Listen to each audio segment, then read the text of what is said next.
Sawadee krap, ทุกคน welcome to the show. We've got a great ep today, two-parter with Luna and American. Real tanky defense squad hours, don't you worry. But before we get started, I just want to make a little appeal. It'll just take a sec. And we've never done this before, so that's how you know it's important. And so I'm here standing Mutual Aid Myanmar, which is the general strike fund for Myanmar, Burma. And to be clear, this is not about Aung San Suu Kyi or the National League for Democracy. This is about supporting our comrades in the fight against a reactionary and murderous dictatorship. And they are comrades. These protests have been led by trade unionists, leftists, and oppressed ethnic minority people. And their strongest hand is a withdrawal of their labour and civil disobedience, and that's why we're supporting the Strike Fund, which provides material aid for workers joining the strike, so that means food, healthcare, and shelter. So I'll put the link in the description if you want to learn more about the movement for democracy in Burma from a leftist perspective. We recently published an article on Dindeng from a labour organiser in Burma who's heavily involved in the movement. So I'll drop that in the description as well, and yeah, thanks a lot. Okay, to the show. อเมริกาอมาริเกโซซัดโซเซสงครามเวียดนามหลายแสนคนตายลูกปืนคำรามลูกไฟไม่ลามลูกบอมทำลายลูกเล็กเด็กแดงตายแห่งแง่แก่ทั้งพ่อทั้งแม่ร่างแตกสลาย Hi, and welcome to the podcast. We are joined today by two very special guests, the great Luna Oi from YouTube and the great American Johnson, also from YouTube. And we're talking Vietnam today mostly, and I just want to start out by suggesting people watch Luna and American's videos. Can you guys just say your channels quickly? Hi everybody, I'm Luna. I'm a Vietnamese woman living in Vietnam, and I have a YouTube channel named Luna Ơi. And I mostly make videos about like traveling in Vietnam, or teach you how to cook Vietnamese foods, or talk about history or culture in Vietnam. And also I have political videos where I talk about what's actually going on in Vietnam, or about socialism in Vietnam, or stuff like that. So welcome, and please check out my channel. I'm American Johnson. I run non-compete with Luna, and I also help Luna with her videos. But yeah, we do a lot of stuff ranging from video essays and live streams. We also do revolutionary anarcho-communist puppet shows, so those are fun. But yeah, I mean, Luna's been with us, with me pretty much from the beginning of the channel. She worked behind the scenes at first, but now she's been my stream partner for a few years now. And yeah, we've been living in Vietnam all through the pandemic. Yep. I've been in Vietnam for about 8 years now, and the more I learn about it, the more I realize just how much, hegemonic brainwashing I've received about this country throughout my life. So, Yeah. But yeah. And by the way, I'm a Marxist-Leninist. You can call me like an official chained Marxist-Leninist, because I actually learned about Marxism-Leninism in schools from 6 years old until like I graduated from university.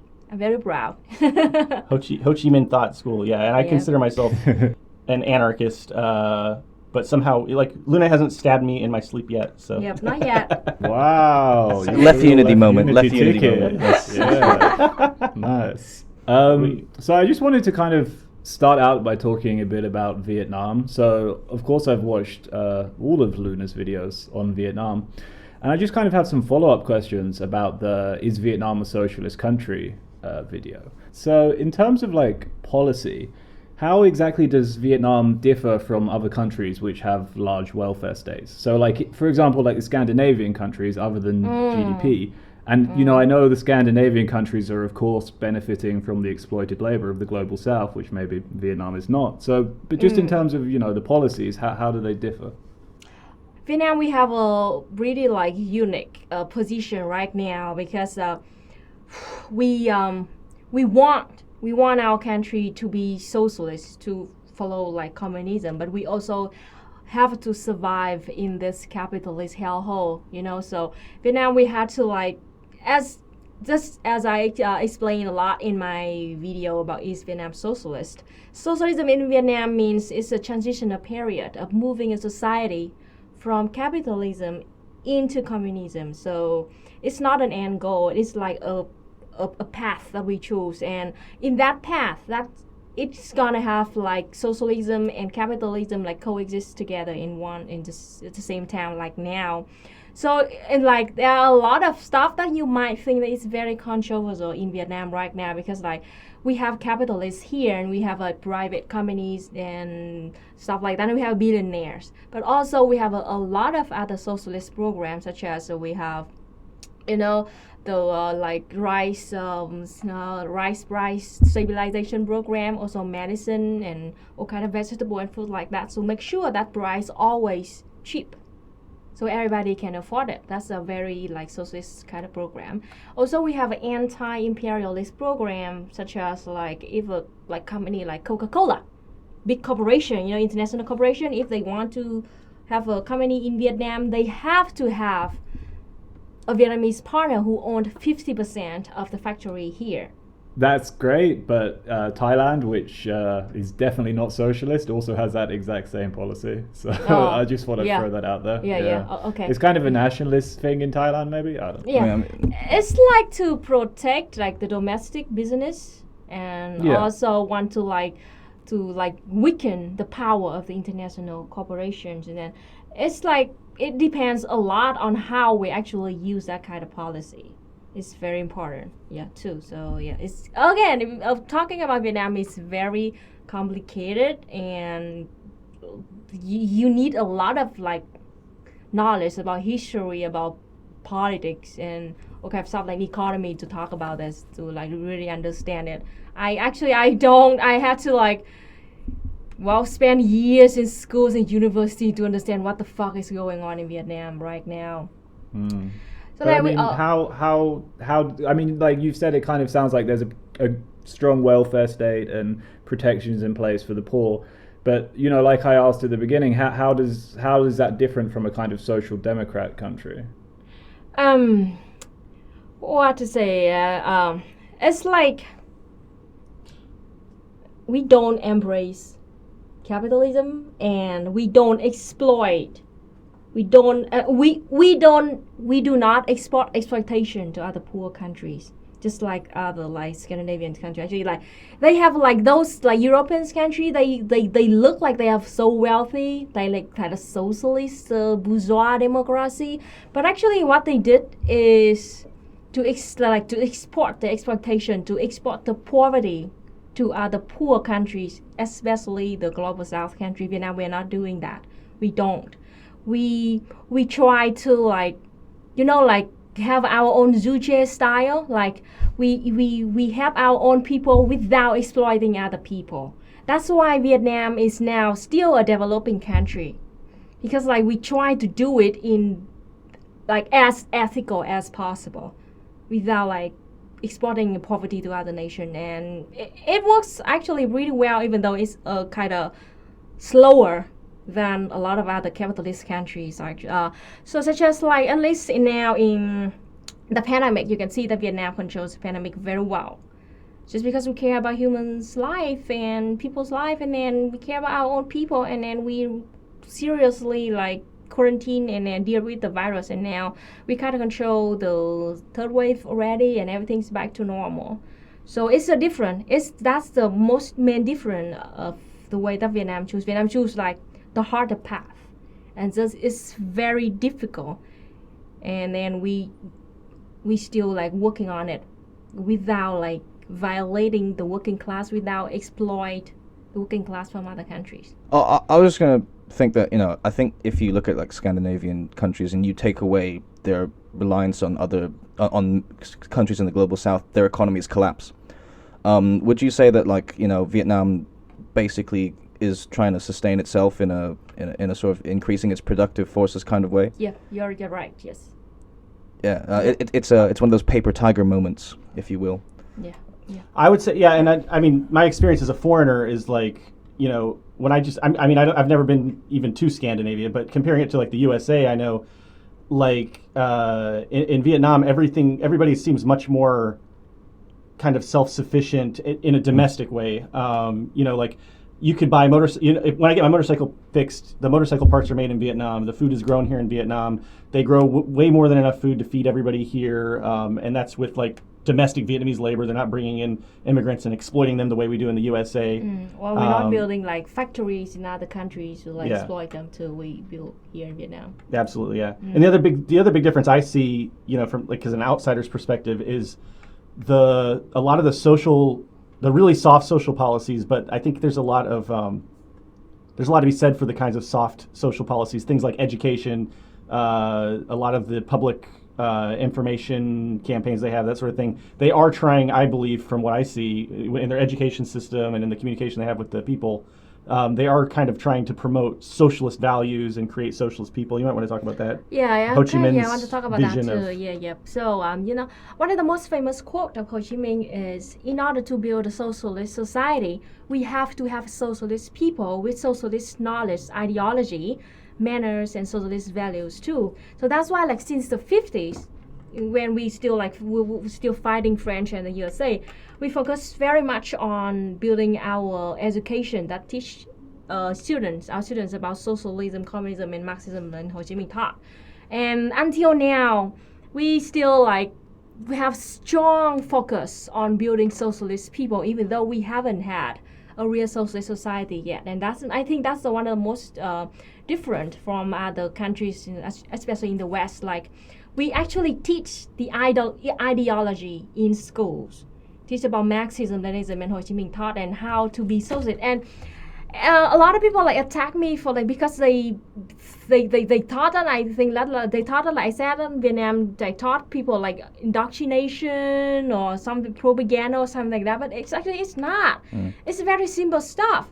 Back when Ho Chi Minh said socialist people with socialist values and socialist manner, it just meant to have children who understand about the right of the working class, to build class consciousness, and to teach children understand what is Marxism and what is Leninism and Ho Chi Minh thought. So we can all be nice people, good people, and also we teach about dialectical materialism, dialectical thinking. So to teach our children to question. We are not mindless drone or something. We actually have a really good base, the basic of dialectical materialism. So yeah, I think that's very important to that's kind of the best weapon right now for us to fight against indoctrination and propaganda that capitalism has been pushing on their population for decades. Yeah, I mean, I was just going to say exactly that. When people attack you and say, oh, Vietnam, they're brainwashing you in schools and whatever, it's well, what do you think we're fucking doing in schools in the West and in Thailand as well, Well, I think the difference though is that, when you teach someone from a young age how to think dialectically, through a materialist lens and that kind, you're teaching them how to think as opposed to what to think, which is, exactly. Well, I would argue, sort of a Western type of education, which is, here are some historical facts, here are some key figures in history, these are the important people that create our neoliberal ideology. However, we're not going to teach you, about the atomization of the individual because of because of social relations in the mode of production. We're just going to, get these general things. There's no depth, there's no overarching narrative.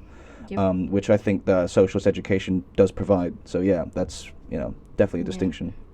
So here's the one thing, I was actually very shocked, and I know that about the debate culture in the West is so strong. It's not like that in Vietnam at all. We have the analysis culture, where a person give an essay and then analyze about something, and people ask question and they answer, not like a fucking debate bro or something like that. I'm That's shocked. really interesting. I never heard American, weren't you a debate bro? I could have sworn you were a debate bro. I have debate broed. I don't define myself as a debate bro. I did debate Milton Friedman's No, I mean son. historically, when you were a libertarian of sorts. Yes.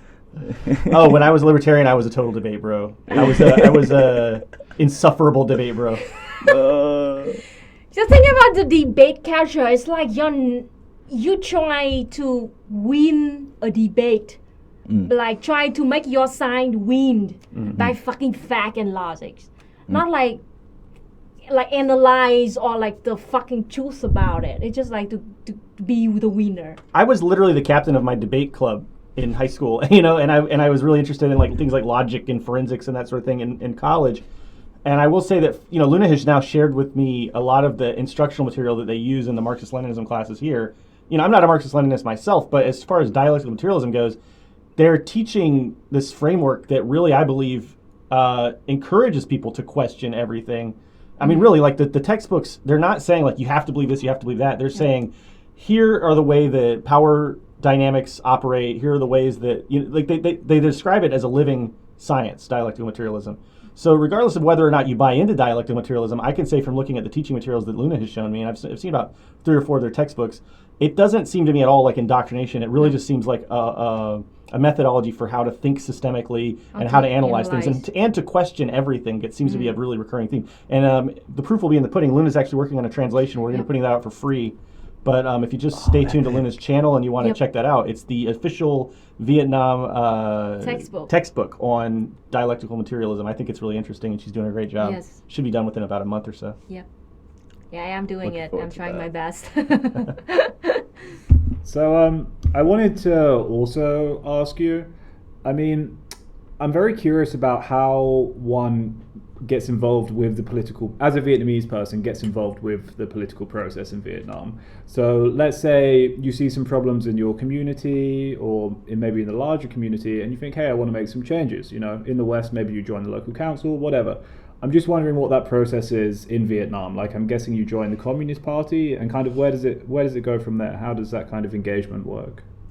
Let me think. It's kind of Vietnam about that stuff. We are very like localized, so like what if we have any like conflicts in the street that I'm living in? The first one I'm gonna go talk to is the district, like the ward, local government, like literally people, our neighbors actually. A group of neighbors gathered together and talk about that first. Like Vietnamese people will always try to avoid to get involved with the police or the government first. We try to work out the situation by ourselves.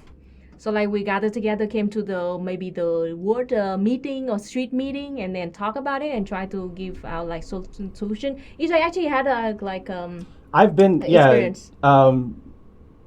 Just to give an outsider's experience, I guess, I've been to a ward meeting in Hanoi, and it was really fascinating because, first of all, I think that, what is it, 1 in 20 people are members of the Communist Party? Yeah, right? 1 in 20 people in Vietnam. But like at the ward meetings, anybody can go. You don't have to be a Communist Party member to attend. And also, of course, anybody can vote. I don't think you don't have to be a Communist Party member to vote or even to run for office, because Vietnam has more independent members of the National Assembly by percentage than the USA has in the Senate or the House of Republic or the House. I called it the House of Republicans. That was Freudian. But anyway, so you don't need to be a party member to be in the government. Yeah, no. but back to what I witnessed when I went to a ward meeting, it was just very interesting because it felt a lot like an anarchist mutual aid kind of community meeting, because the people were really, I saw them solving these problems like directly. So for instance, there was a homeless man in this neighborhood who was sleeping on a bench, outside in this neighborhood, and they solved that problem as a local neighborhood. So they were like, okay, Miss Gwen, you have an empty room in your building.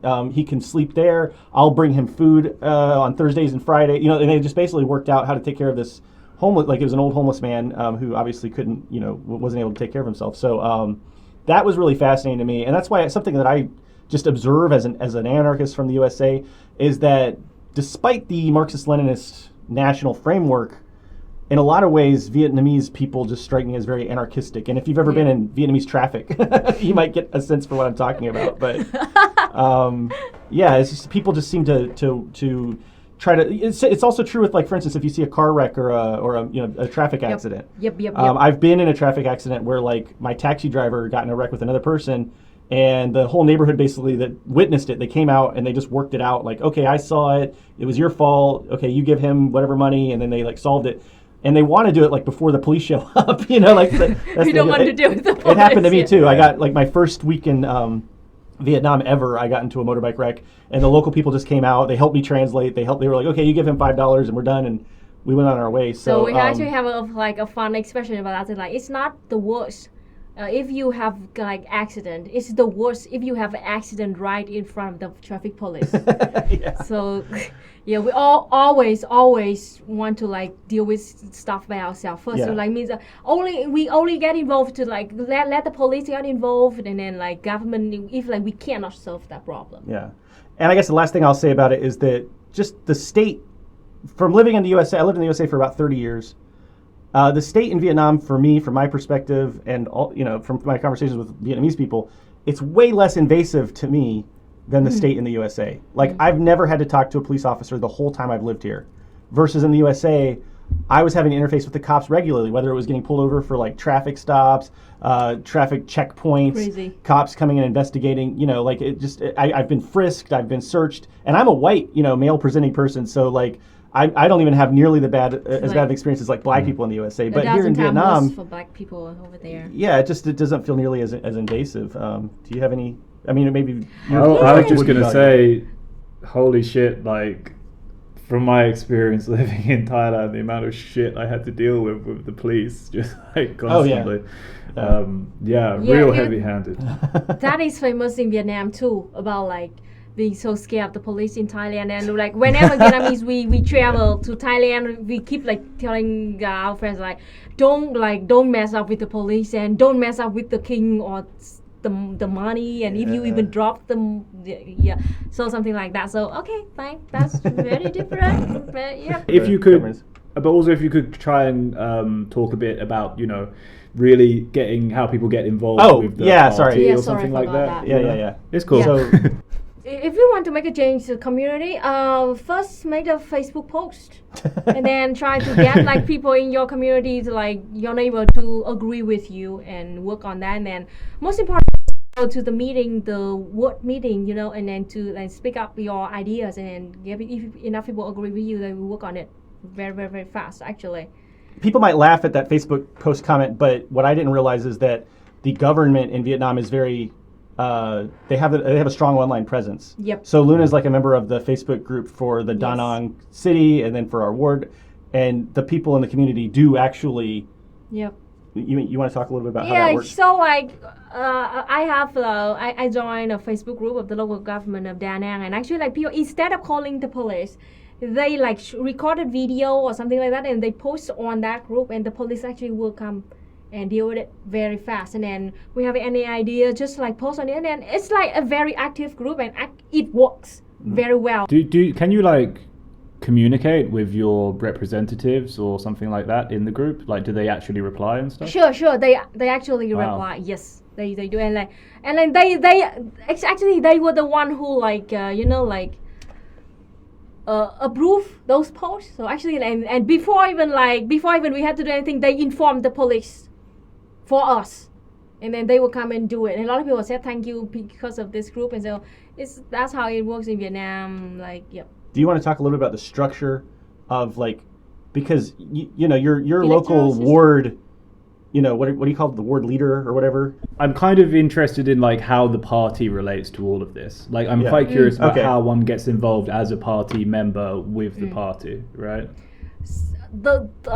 Generally speaking, the system in Vietnam is the Communist Party leads, but the government manage.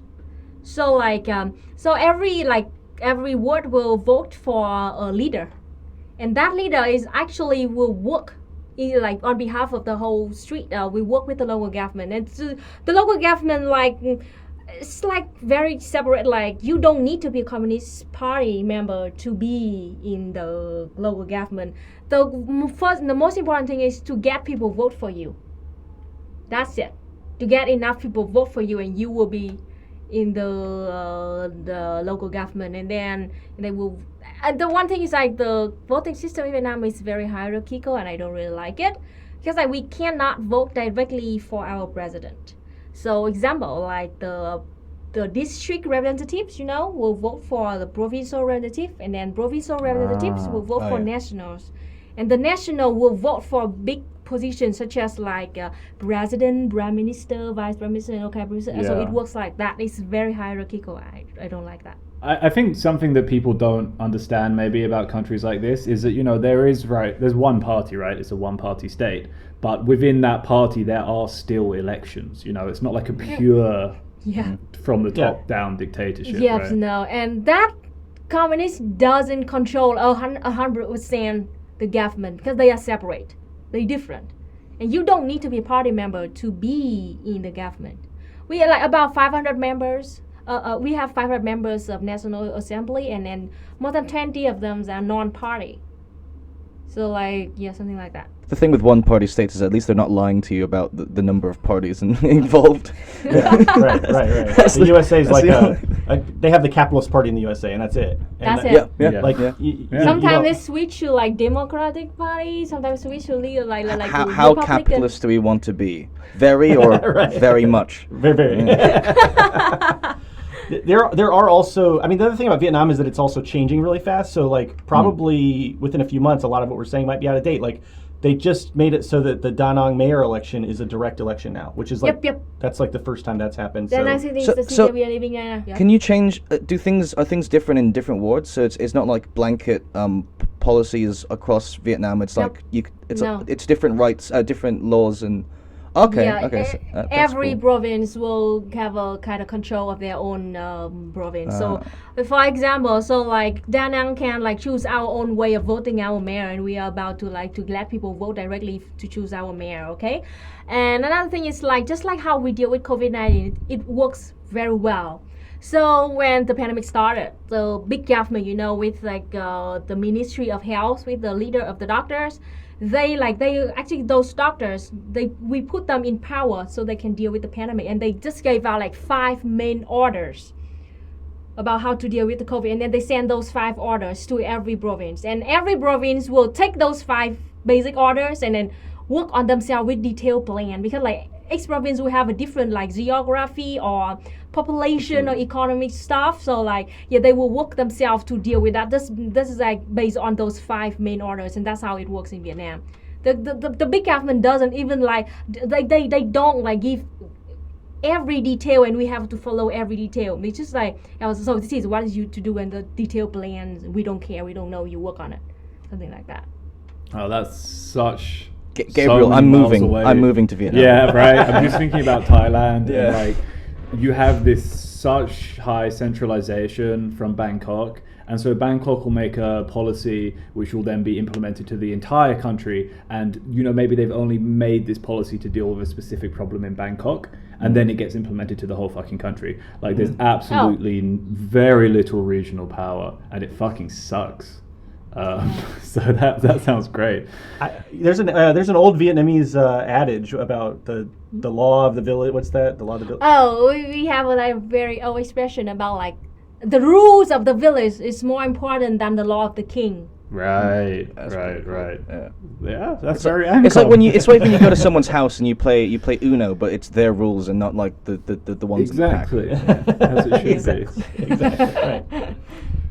So just kind of speaking of this regional divide is something that I found quite interesting when I've been to Vietnam, particularly the difference, and this is speaking very generally, but between the North and the South. Because, you know, I've seen the differences on both a social level and kind of an aesthetic level. So in the North, you don't really have these big, shiny, new office buildings, shit like that. Like, not really any foreign chain shops. Like, I don't know. I don't think there are any McDonald's in Hanoi, are there? There are now. Yeah. When did you Oh, there are now? visit? Oh, now. okay. That one. When did you visit? 'Cause- Something. Oh, go ahead. Sorry. Like I visited first time, like, last time was about 2 years ago. I didn't see Okay. any, and then before that, it was about 6 years ago, I guess. Oh, well, I mean, I'll just say that I lived there. I lived in Hanoi for about 4 or 5 years, and it changed a lot in the time that I lived there. But there is a McDonald's at 2 or something. Huan Kiem. Oh yeah, there's 2 or 3 now. Yeah. Yeah. Well, I there's mean, one by compared to Ho Chi Minh City. they're Yeah, not. yeah. It's, Well, there's still, Burger like, King a big failed. difference, right? Yeah, Burger King failed Right, in yeah, Hanoi. exactly. So So here's the thing, like, generally speaking, the plan from the government is like the north of Vietnam, especially Hanoi, is like the capital of Vietnam, it's the political capital, and they don't really want to let capitalism develop very fast and very strong in Hanoi. They push that into the south. Actually, they let that happen in the south, especially Ho Chi Minh.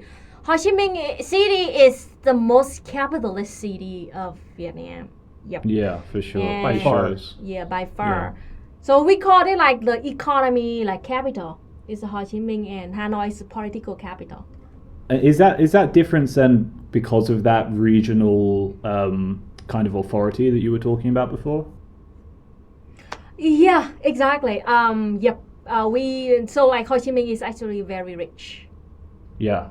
But to be honest, when I've been between the two places, I don't want to sound like I'm being a generalizing arsehole here, but I found people in Hanoi to be much, I don't know, easier for me to get along with. I'll just say that personally. Yeah. Yeah. If you're communist, then you will find like you will like Hanoi a lot because it's very communist. There are a lot of liberals. There are a lot of neoliberals in Ho Chi Minh liberals. City, in my experience. I've talked to a lot of my friends, and they tend to be. And the weird thing is, if you, this is sensitive, and I don't want to make generalizations either, but they tend to be people that come from a more privileged background, and therefore they tend to be more likely to speak English, and so there's a lot of what do you call it, confirmation bias or something, where if you're like a foreigner and you're traveling and you're more likely to go to Saigon and you're more likely to talk to people who are like more fluent in English, they're more likely to be more wealthy, and therefore you're more likely to meet a lot more liberals who are like anti-communist. And that's why a lot of foreigners, I think, get the impression, especially if they just come here for a holiday or something, they get the impression that there's like all these anti-communists in Vietnam because they might talk to a bunch of neoliberals in Ho Chi Minh City. But I've been here a lot longer than a lot of people, not super long, but I've been here for about 8 or 9 years, and I've tried, especially through Luna. I've been very fortunate to have Luna to help with translation and that sort of thing, and like for everywhere from like Luna's village to the neighborhood we lived in Ha Dong to where we live now in Da Nang. I mean, most people that I've talked to are communists, but most of those people, they don't actually speak English, you know what I mean? So, And it's like, Right. because like when they sang karaoke, they chose like red songs. We called it like the red song because the communist song in the war town. Yeah. They sang karaoke at home with those songs. Yeah, but there are a lot of neoliberals in Vietnam, and Yeah. specifically in Ho Chi Minh City. There are even, Luna did a video about a lot of neoliberal rhetoric that was on the National Assembly floor. Yep, I made the video. I translated that, and the guy like really fucking bootlickers, and then he like care for the business more than for the workers, and we have members like that, but luckily not many of them. Yeah. And fortunately, the comrade who was really pro working class, who responded to that neoliberal, was actually from Ho Chi Minh City. So again, it's not always what you might expect based on the generalizations. Yeah. I was actually curious because how I measure sort of the quality of a city is based on the international schools, and so What the fuck? Who are you? Well, you some like yuppie fucking. Listen. Oh, you're taking the piss. Actually, I just realized. listen. Sorry. Let me do my bit. Okay, sorry. Because I see that there's an American school in Ho Chi Minh, and basically where the American schools are, you just can't trust them. Because I lived in for 4.5 years, and I went to the American school there. You can't trust them. So do you think there's a difference between like the types of like foreign people that show up in Hanoi versus the types of foreign people that show up in Ho Chi Minh City? Do you think that like there's any like credence to the idea that they're all going down there because that is where capitalism is being allowed to happen, and they only come up when they're doing some touristy things, or what's the sort of the foreign relation to this? Just out of curiosity, really. I might be able to answer this better than Luna because I've probably been around more foreigners. Exactly. But Unlucky, mate. Yeah. Well, that's exactly what I was going to say.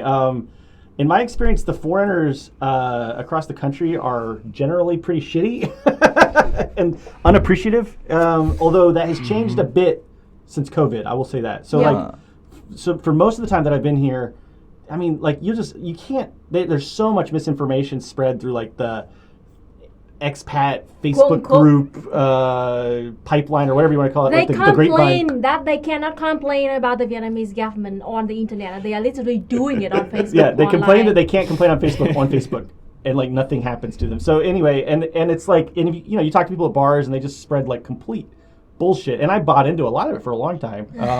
Like when I first moved here, I was actually like kind of terrified of the Communist Party, and like I thought every moment I thought I was being monitored and supervised all the time. Oh my but God. you know, because a lot Not of that important. yeah, a lot of it was from this misinformation on Facebook, and talking to other foreigners and that sort of thing. But like, you know, there are some really cool, great people here. You know, I don't want to paint with too broad of a brush. Not many. But since COVID started, the people who have stuck around, because you know most people left immediately because they assumed, oh, Vietnam's a communist shithole country and it's going to collapse. So a lot of people left. But the people who stuck around, you know, I'm hearing more and more like positive things about Vietnam, and it's very weird actually, because I'm so used to going to a bar or something and just hearing people like complain about Vietnam if they're foreigners. But now when I'm going to these places, I'm hearing like, man, we are so lucky to be here, you know, which I've never heard people say that before. So it's kind of nice to see people who have lived through the pandemic and seen the contrast between their home countries and what's happening here finally start to recognize and acknowledge some of the good things that are happening and some of the positive values of the political economy of Vietnam. Yeah. Yeah. So, just to move on a little bit, I was wondering, because, you know, I'm sure you've noticed from Vietnam that there's this big uptake in leftist sentiment across the globe, but it's very, for me, notable in Southeast Asia as well, particularly with younger people. So, I mean, definitely in Thailand, in Burma, Philippines, Indonesia, it's very prominent. And I was wondering how much of that, if any, has found its energy towards Vietnam among the younger generations. Well, before the pandemic, and based on a lot of capitalist propaganda, lots of people believe that like Vietnam like already abandoned communism and instead we embrace capitalism, but actually it's not. Especially This is like Vietnamese people believe that. Vietnamese and also Westerners.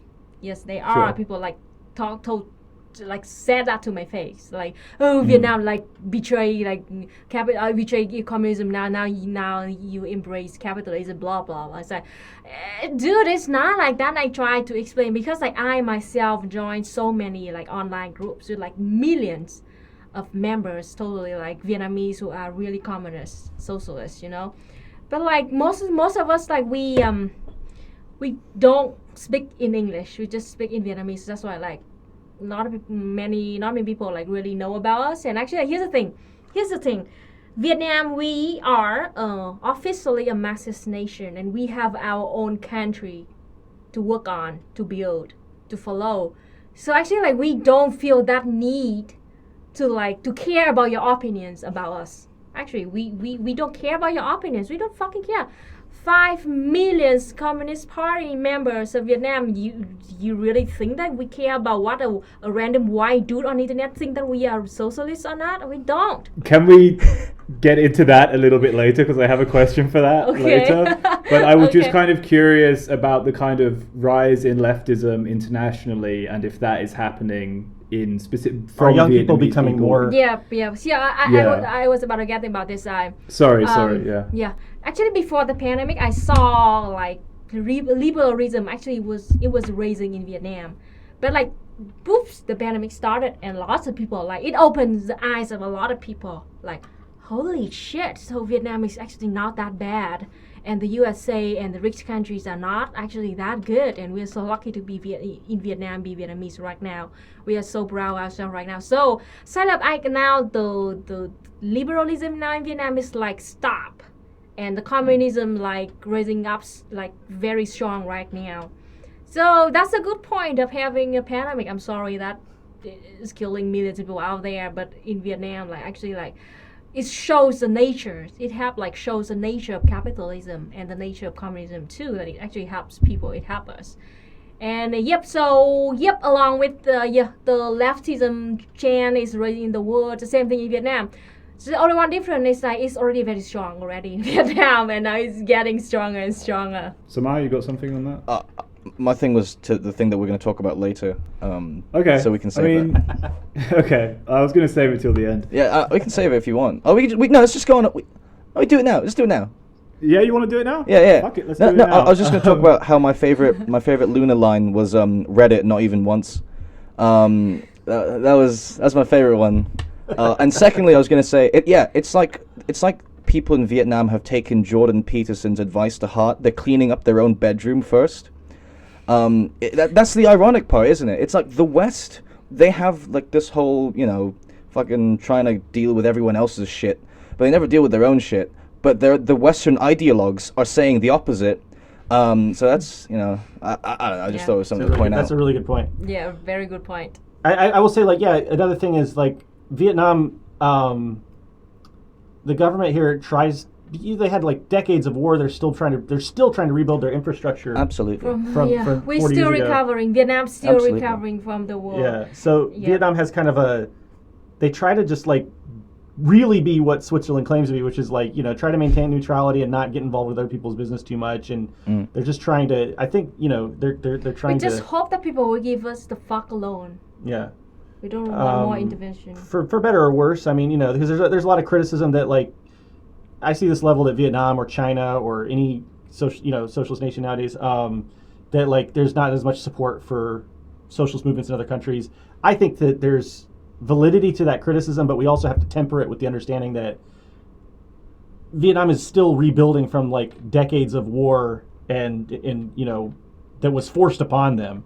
So it's just it's complicated. Decades, hundreds of years of fighting against imperialism and being bombed, and like by foreign nations, and then like we even said the embargo is on us until like 2004. So it's just like 16 years ago, not even that long. So like we're still freaking traumatized because of that. Like we are now still under the military embargoes. So that like we cannot develop nuclear, anything related to nuclear, not even like nuclear generators. We cannot make and sell special kind of weapons, and we cannot send the military to other countries. That's impossible. We are under that embargo, so we literally can't do anything much. It's a bit ironic because the only military intervention that I can even think of as being a good one in the past 50 years was obviously the Vietnamese invasion of Cambodia. Oh yeah, right? yeah. That's Which like the the only USA good military. Backed. Yeah. The USA Yeah, back and yeah. Through Thailand, I believe, if I'm not mistaken. to Thailand. Yeah. Oh no, Pol Pot lived a he very was- comfortable rest of his life in Thailand. Absolutely. Yeah. Absolutely. Yeah. My blood boils whenever I think about that. Holy shit.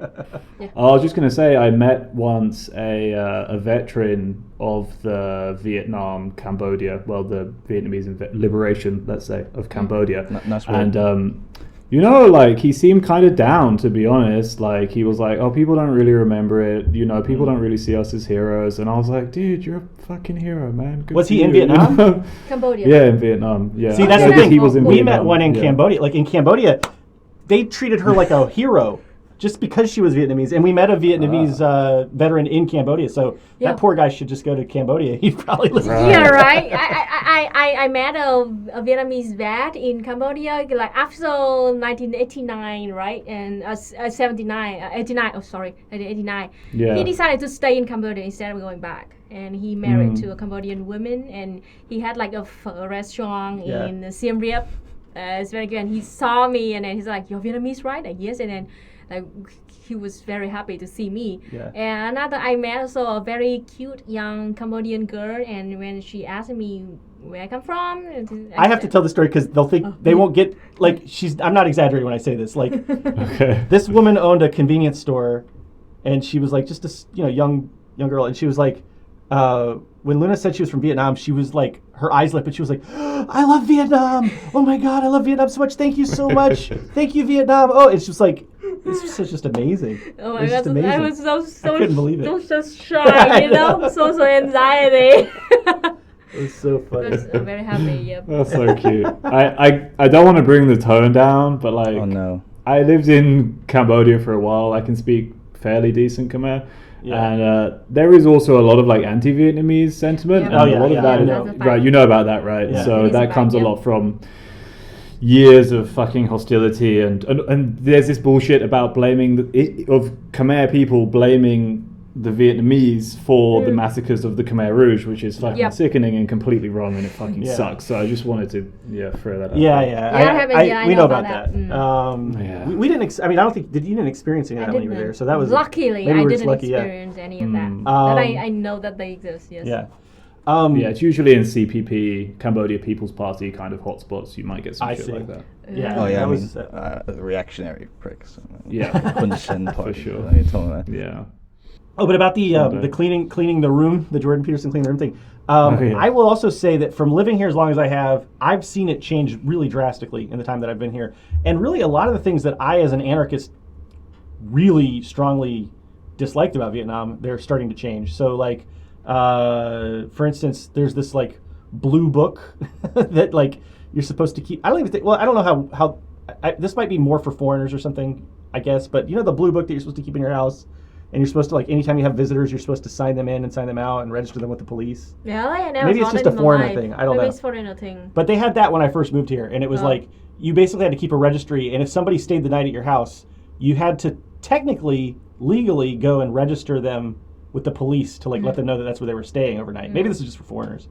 Same in Thailand for foreigners. On really? paper, like no one fucking follows it. But, Yeah, we didn't yeah. really follow it either. Although I heard of people, like I had a friend whose house got like raided. Like they had the police show up and they checked their book and they didn't have it. So, but that's gotten done away with.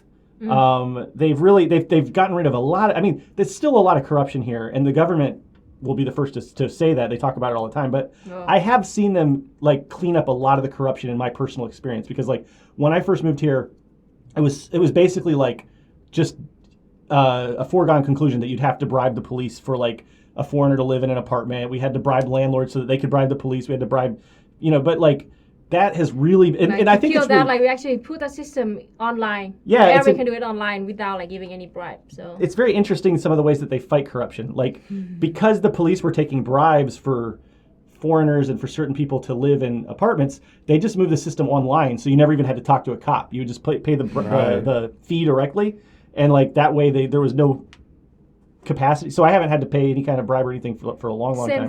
same thing this actually happens. So like a lot of the paperwork right now, so like we could just apply online. Yeah. So like to reduce the time, to reduce the deal with the corruption and bureaucracy too. So like just apply it online, and when like you prepare everything, the document you receive an official like date, like appointment, and then on that day just come and pick it up and done. Yeah.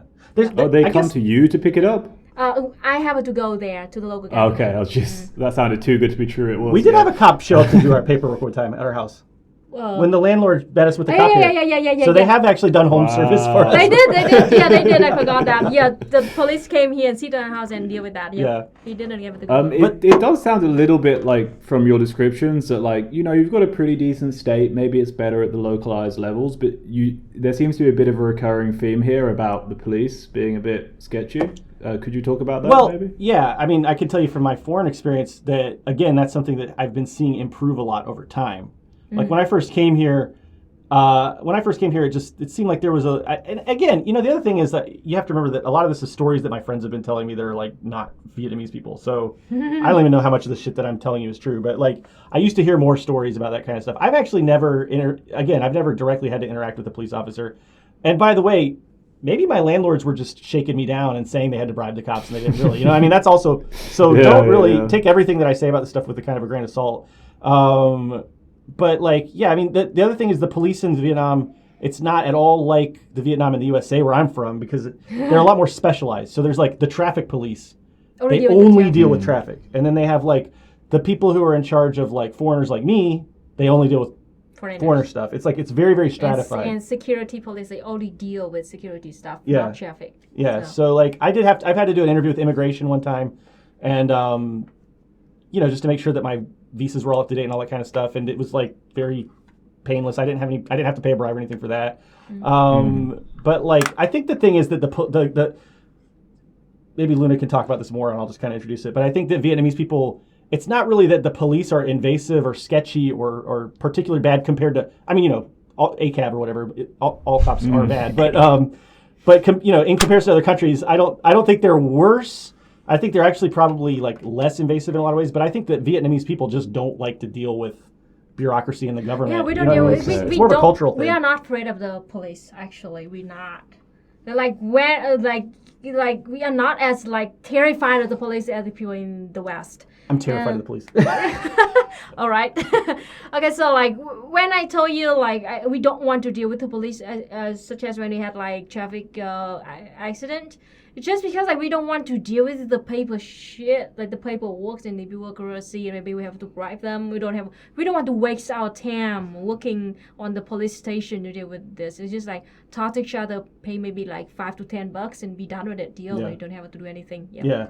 And the way that the government tends to solve problems, in my experience too, is like very path of least resistance, and they really try to. So like, I talked about the way that they do the online management to stop bribes, but also like, for instance, in the USA, if there's a street where people are like turning left and they don't want them to turn left, they'll always like park a squad car there or like have a speed trap or something like that to try to like punish people into not doing it. Yeah. In Vietnam, they just put up a barrier.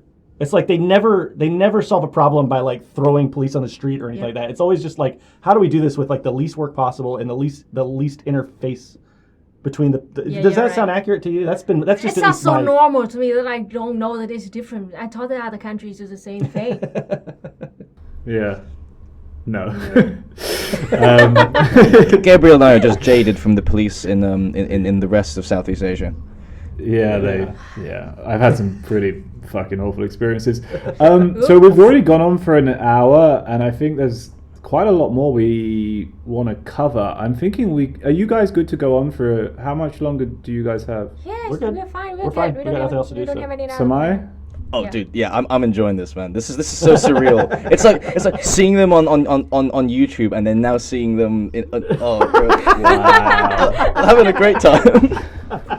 So I'm thinking we make it a double ep, and we say bye-bye Okay. to our dear listeners, and Sure. we'll catch you, we'll release it a week after, so we won't do it fortnightly. So Okay. bye-bye, dear listeners. We're going to keep talking. Sucks for you, but you'll hear the rest next week. Bye. Bye. Bye. Bye.